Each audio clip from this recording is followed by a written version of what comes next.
നമസ്കാരം, എല്ലാവർക്കും സ്വാതന്ത്ര്യ ക്വിസിലേക്ക് സ്വാഗതം. ചോദ്യങ്ങൾ പരിചയപ്പെടാം. 1. ഇന്ത്യൻ രൂപയുടെ ചിഹ്നം രൂപകൽപ്പന ചെയ്ത വ്യക്തി ആര്? ഉത്തരം ഡി. ഉദയകുമാർ. അടുത്ത ചോദ്യം, ദേശീയ ഹിന്ദി ദിനം എന്നാണ്? ഉത്തരം സെപ്റ്റംബർ 14. ഹിന്ദി ദിനം സെപ്റ്റംബർ 14.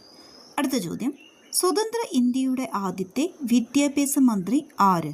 സ്വതന്ത്ര ഇന്ത്യയുടെ ആദ്യത്തെ വിദ്യാഭ്യാസ മന്ത്രിയാണ് മൗലാന അബ്ദുൽ കലാം ആസാദ്. അടുത്ത ക്വസ്റ്റ്യൻ, ഇന്ത്യയുടെ പതാക ആദ്യമായി വിദേശ മണ്ണിൽ ഉയർത്തിയത് ആര്? ഉത്തരം മാഡം ബികാച്ചി കാമ.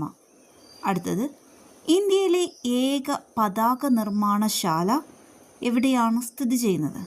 കർണാടകത്ത് ഹൂബ്ലി എന്ന സ്ഥലത്താണ് കേട്ടോ, ഹൂബ്ലി. ഓക്കെ, അടുത്ത ചോദ്യം നോക്കാം. ശകവർഷ കലണ്ടർ ആരംഭിച്ച രാജാവ് ആര്? ശകവർഷ കലണ്ടർ ആരംഭിച്ച രാജാവാണ് കനിഷ്കനാണ് ശകവർഷ കലണ്ടർ ആരംഭിച്ചത്.